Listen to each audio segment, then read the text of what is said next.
Alors, la mise en scène de Jean Vilar à Avignon en 1952 au festival, puis au théâtre Chaillot à Paris, a fait date.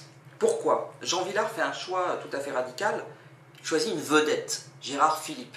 Gérard Philipe, il vient de tourner Fanfan à la Tulipe. Donc c'est vraiment l'acteur populaire par excellence. Et il lui fait jouer ce personnage tout à fait inquiétant et qui est l'archétype du héros romantique. Alors, ce qui est tout à fait intéressant dans le choix d'interprétation de Gérard Philipe, c'est qu'il joue Lorenzaccio de manière fébrile. Fébrile dans un décor qui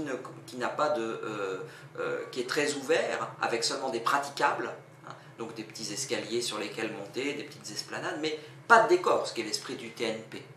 Et donc cette fébrilité de Lorenzaccio qu'incarne Gérard Philipe, c'est un acteur qui est à la fois très masculin et très féminin, eh bien, va donner pour la première fois, peut-être au lecteur, au spectateur, la vision du Lorenzaccio qui est le plus proche de Musset. Et on a assimilé le jeu de Gérard Philipe à Musset lui-même, comme un être à la fois fort et fragile, sensible et violent, ce qu'il était d'ailleurs Musset.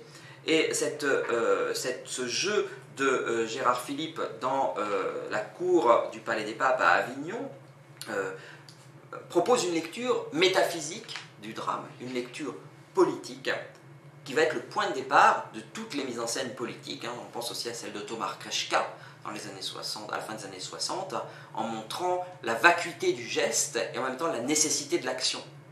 Donc cette mise en scène est vraiment fondatrice dans l'histoire de Lorenzaccio et de sa représentation scénique.